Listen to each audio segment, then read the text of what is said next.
دل میں ہو یاد کے لیے پوچھے تنائی ہو تم خلوت میں اجل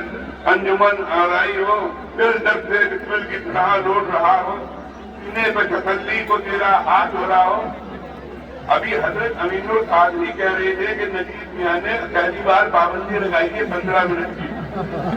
تو آپ پہلی بار تو اپنے استاد کو لے کر آئے خان ٹائم لگا دیا پابندی اس لیے لگائی کیا؟ جب شاگرد کا حال یہ ہے تو استاد کا حال کیا ہوگا؟ شاگرد کو تو بھولتے بھولتے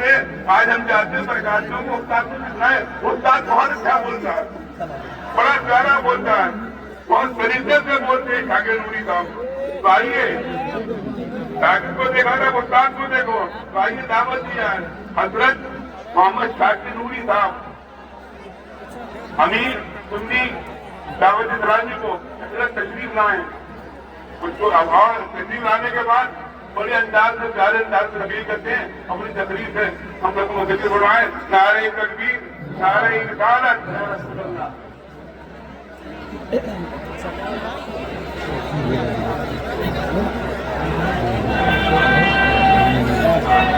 ہم نعرہ ممبر پہ لگے گا، بس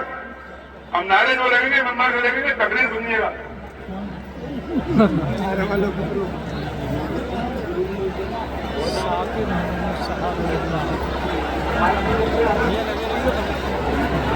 ہاتھ تھک گئے یار ہمارے۔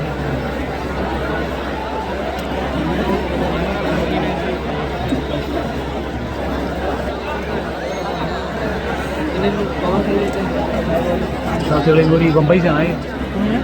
شاکر علی نوری بمبئی کے بہت اچھی ہوتے ہیں۔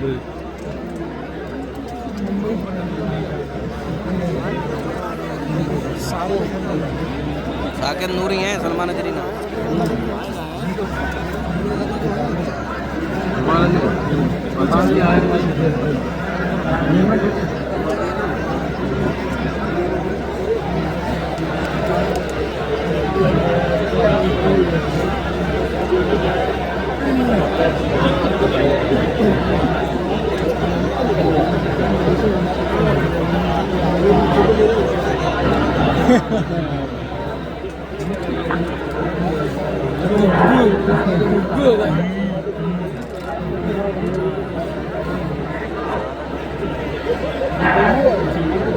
الحمد للہ رب العالمین والعاقبۃ للمتقین والصلاة والسلام علی سید الانبیاء والمرسلین وعلى آلہ واصحابہ الطیبین الطاہرین، اما بعد فاعوذ باللہ من الشیطان الرجیم، بسم اللہ الرحمن الرحیم۔ یوم لا ينفع مال ولا بنون زیادہ آگے من نکلیے، الا من اتى الله بقلب کیا کر رہے ہو؟ صدق اللہ العظیم۔ فائدہ اٹھاؤ۔ مخدوم گرامی وقار حضور تاج المشائخ شہزادہ حضور عاصمۃ العلماء سب نہیں جانے حضور امین ملت مدد اللہ العالی، قابل عزت تقریب سیدی و سندی حضور شرف ملت مدد اللہ العالی، قابل عزت تقریب محترم و مکرم حضور رفیق ملت مدد اللہ العالی، امیر اعلیٰ حضرت منانی میاں صاحب قبلہ مدد اللہ العالی و دیگر سادات کرام، علماء ذوی احترام، حاضرین و ناظرین عرس قاسمی، السلام علیکم ورحمۃ اللہ وبرکاتہ۔ میرے پیارے آقا صلی اللہ تعالی علیہ وسلم کے پیارے دیوانوں، جس آیے کریمہ کی تلاوت کا میں نے شرف حاصل کیا، اس سے متعلق کچھ معروضات پیش کرنے سے پیش کر آقائے کریم رؤوف رحیم علیہ التحیۃ والتسلیم کی بارگاہ بےکس پناہ میں جس طریقے سے میں پڑھاؤں عقیدت و محبت میں ڈوب کر اسی طریقے سے درود و سلام کا نذرانہ پیش کریں۔ الصلاۃ والسلام علیک یا رسول اللہ، الصلاۃ والسلام علیک یا حبیب اللہ، الصلاۃ والسلام علیک یا نبی اللہ، الصلاۃ والسلام علیک یا نور اللہ، وعلی آلک واصحابک یا حبیب اللہ، صلی اللہ تعالی علیہ وسلم۔ میں آج اپنی قسمت پر جتنا ناز کروں اتنا کم ہے کہ اس عرس کے اندر مجھے لب کشائی کا حکم دیا گیا، جس عرس قاسمی میں آدمی گفتگو کرنے کے بعد اپنی قسمت پر جتنا ناز کرے اتنا کم ہے، اس لیے کہ گفتگو سننے والی صرف عوام نہیں، سننے والے صرف عوام نہیں بلکہ گفتگو سننے والے صاحب عرس اور ساتھ ہی ساتھ گنبد برکات کے سائے تلے جتنے بھی کتب اور اولیاء موجود ہیں وہ سب بھی اس گفتگو کو سماعت فرما رہے ہیں۔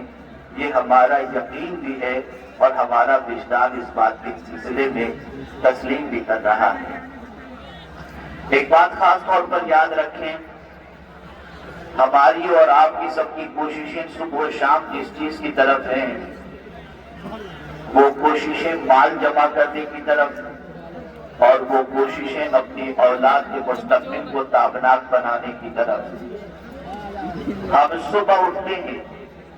تو ایک ہی فکر دل و دماغ کے اندر ہوتی ہے کہ مال کیسے جمع کریں، سرمایہ کیسے اکٹھا کریں، بلکہ کچھ لوگ تو ایسے ہیں کہ خواب میں بھی مال دیکھتے ہیں اور کبھی کبھی تکیہ اٹھا کر صبح کو دیکھتے ہیں کہ کوئی 1 کروڑ روپیہ رکھ کر تو نہیں گیا۔ مال کی محبت اتنی دل و دماغ پر چھا چکی ہے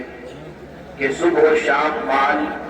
اس لیے کہ انسان یہ محسوس کرتا ہے اور جانتا ہے کہ مال ہوگا تو بنگلو خریدے گا، مال ہوگا تو آسائش کی زندگی گزارے گا، مال ہوگا تو دنیاوی ساری تمنائیں پوری کرے گا، مال ہوگا تو اپنی منمانی زندگی گزار سکے گا، مال ہوگا تو جو کچھ چاہے گا وہ کر سکے گا۔ اس لیے انسان مال کی طرف توجہ دیتا ہے اور کبھی کبھی مال کی محبت اتنی غالب ہو جاتی ہے کہ انسان نہ حلال دیکھتا ہے نہ حرام دیکھتا ہے، بلکہ اس کو اکٹھا کرنے کے سلسلے میں کبھی حق تلفیاں بھی ہوتی ہیں اور کبھی ایسا بھی ہوتا ہے کہ ناجائز طریقے سے مال اتنا اکٹھا کر لیا جاتا ہے کہ جس کی بنیاد پر انسان کے گمان میں یہ چیز ہوتی ہے کہ میرا مستقبل بڑا سیف ہو چکا، اب کئی صدیوں تک، کئی سالوں تک میری نسلیں کھاتے ہوئے پیتے ہوئے اپنی زندگی گزاریں۔ اسی کے ساتھ آپ دیکھیں کہ مال جمع کیوں کرنا چاہتا ہے تو اس کے پیچھے ایک قرض ہوتی ہے بیٹے، ایک قرض ہوتی ہے اولاد، کہ مال ہوگا تو اولاد کا مستقبل تابناک ہوگا، مال ہوگا تو بچے کا فیوچر برائٹ ہوگا، اور اپنے بچے کے سلسلے میں انسان کافی توقعات اپنی وابستہ کیے ہوئے رہتا ہے اور اپنے بچے کے سلسلے میں بھی انسان اس امید پر مال اکٹھا کرتا ہے کہ یہی بچہ مستقبل کے اندر کاروبار کو آگے بڑھائے گا اور اس کے بعد جب کبھی بڑھاپے کی دہلیز پر ہم قدم رکھیں گے تو بچے کا سرمایہ ہماری زندگی کے لیے سب سے بڑا سرمایہ ہوگا اور راحت کا سامان ہوگا۔ لیکن آپ دیکھیں قرآن کیا کہہ رہا ہے، اللہ کی کتاب واضح طور پر یہ کہتی بھی نظر آ رہی ہے کہ جس مال کو اکٹھا کرنے میں تم نے حلال و حرام کا خیال نہیں کیا، جس بچے کے سلسلے میں تم نے حلال و حرام کی تمیز نہیں کی، یہی مال یہی بیٹے قیامت میں تمہیں کام نہیں آئے۔ آپ دیکھیں تفسیر روح البیان میں علامہ اسماعیل حقی رحمت اللہ تعالی علیہ نے ایک واقعہ نقل فرمایا ہے۔ فرماتے ہیں کہ حضرت کعب رضی اللہ المولا تبارک و تعالی عنہ نے ارشاد فرمایا، قیامت کے دن ایک ماں جس کے میزان پر اعمال نامے کو تولا جائے گا، اور جب نیکی اور گناہ دونوں اکول ہوں گے تو اس خاتون سے کہا جائے گا ایک نیکی لے کر کے آؤ، تمہاری بخشش ہو جائے گی۔ ماں میدان محشر کے اندر اپنے بیٹے کی تلاش میں نکلے گی اور سوچے گی جو بیٹا میرے سر میں درد برداشت نہیں کرتا تھا، میری کسی تکلیف کو گوارا نہیں کرتا تھا، آج ایک نیکی میرا بیٹا مجھے ضرور دے دے گا۔ بسیار تلاش کے بعد میدان کے اندر اسے اس کا بیٹا مل جاتا ہے، اور ماں اپنے بیٹے سے کہتی ہے میرے لخت جگر، تیری ماں کی نیکی، ایک نیکی کی ضرورت ہے تیری ماں کو، اگر تو ایک نیکی دے دے گا تو تیری ماں کی بخشش ہو جائے گی۔ بیٹے کا حساب نہیں ہوا تھا، بیٹا عرض کرے گا ماں آج کے دن میں تیری کوئی مدد نہیں کر سکتا۔ ماں پریشان ہوگی اور اسی پریشانی کے عالم میں اپنے بیٹے سے کہے گی اپنا احسان یاد دلاتے ہوئے، میرے لخت جگر، میں نے 9 مہینے تک تجھے اٹھا کے اپنے شکم میں رکھا تھا، ایک نیکی دے دے۔ بیٹا کہے گا ماں آج کے دن میں تیری کوئی مدد نہیں کر سکتا۔ ماں کہے گی میں نے 2 سال تک تجھے دودھ پلایا، مجھے ایک نیکی دے دے۔ بیٹا کہے گا ماں آج کے دن میں تیری کوئی مدد نہیں کر سکتا۔ ماں کہے گی میں نے تیری نجاستوں کو صاف کیا تھا، بیٹا ایک نیکی دے دے، تیری ماں جنت میں چلی جائے گی۔ بیٹا کہے گا ماں آج کے دن میں تیری کوئی مدد نہیں کر سکتا۔ یہاں تک کہ ماں بہت عاجزی اور انکساری کرے گی، باوجود اس سے بیٹا